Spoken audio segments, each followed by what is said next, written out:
How do we encapsulate everything we've been talking about over the last hour?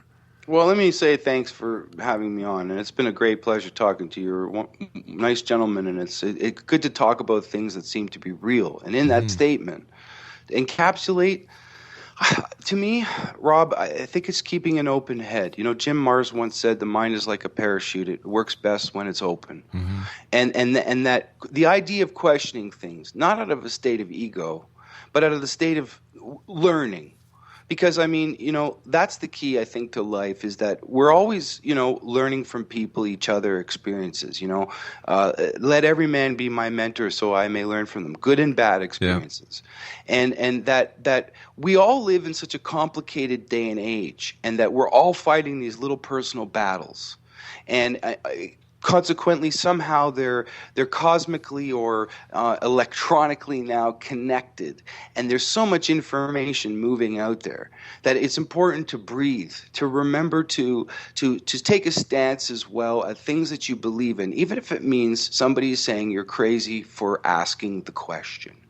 Because it's omnipresent with a multitude of things that are in our lives right now.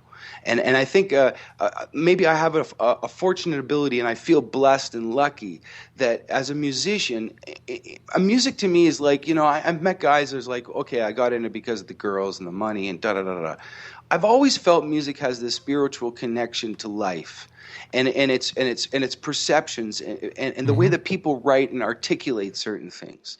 So for me, when I'm asking questions to people or I'm having an argument or a discussion or whatever it might be, I'm always trying to learn. And even if it's a bad experience, it may take a couple days to soak through the old membrane to figure out what really just happened. But I'm always going to try to come back and try to look for that positive, because there's a lot of negative out there. And so I think questioning stuff is highly integral. Communication is the key. And looking to the media is one thing. The grain of salt thing needs to be there. But there's so much more, like a show like this or talk radio or other places that I've get great information from where people are like, I've never heard of that. And you think, well, but that's why you don't know that information. And you're questioning me, but you refuse to look into it.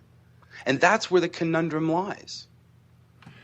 Ed, the time has come for us to say so long, but before we go, we've got about 40 seconds. Tell us about where you are in your music career and what's in store for the public listening to Ed Roman. Hey, the album's doing really great in the States right now, and it's called Letters from High Latitudes, and as you mentioned, you could get it at edroman.net. I'm in a whirlwind radio tour, television and magazine tour right now, and I'm heading down to the States in September and October to do some playing. I am at the Magna Center in Aurora for the Relay for Life on the 6th.